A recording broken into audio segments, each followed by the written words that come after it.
बहुत से लोग पापी व्यक्ति को सुख में देखकर पाप करने लग जाते हैं, लेकिन वह सच्चाई से अनजान है।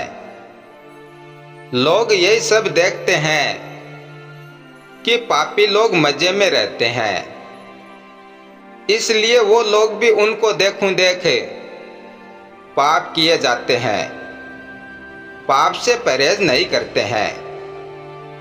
पर लोग पापी लोगों के जीवन को गहराई में जाकर नहीं देखते हैं और ना ही अच्छे सच्चे लोगों के जीवन को देखते हैं।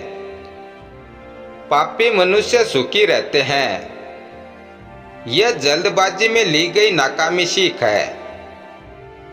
पापी मनुष्य का सुखी रहना भी ईश्वर की दयालुता है, क्योंकि ईश्वर पिछले जन्मों में किए गए उनके सत्कर्मों और उनके लिए की गई दुआओं को नजरअंदाज नहीं करते हैं, बल्कि उसके बदले में उन्हें सुख प्रदान करते हैं। पर इन सुखों का घड़ा भी जल्दी भर जाता है और तब उनकी उल्टी घड़ी चालू हो जाती है। पापी मनुष्य का अंत अक्सर तकलीफदेह होता है, पर उसके अंत तक न कोई देखता है और न ही कोई जाता है। जिंदगी में वो पाप से कमाई तो करता है, पर ना ही वो खुद देखता है और ना ही कोई और देखता है कि उसकी पाप की कमाई जा कहाँ रही है।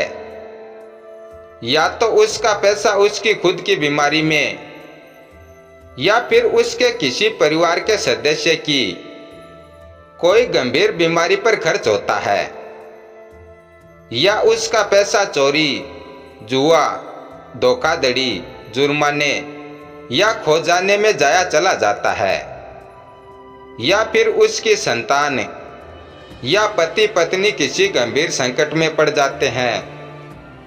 यह संकट शारीरिक, आर्थिक, मानसिक या सामाजिक भी हो सकते हैं। पापी लोगों की संतानें नशे में या फिर विकलांग हो जाती है, या उनकी आकस्मिक जवान मौत, या फिर बेटे बेटी का तलाक हो जाता है। हर चमकती चीज सोना नहीं होती, हर स्वादिष्ट मीठी चीज हेल्थ नहीं होती। और यह बात इस विषय पर भी लागू होती है कि रावण का घर सोने का था, पर आज उसके वंश में कोई नहीं बचा। महाभारत में भी एक कथा है जहां एक शख्स के 100वें अपराध के बाद श्री कृष्ण ने उसका वध किया था। अगर हम अपने आसपास किसी मनुष्य को पाप करते हुए सुखी या किसी अच्छे इंसान को दुख में देखते हैं, तो यह मान लेना चाहिए कि यह सुख दुख उसके पिछले कर्मों का फल है, और ऐसा सोचना ही हमारे लिए स्वास्थ्यवर्धक रहेगा। पर हमें हरगिज पाप नहीं करने चाहिए। धन्यवाद।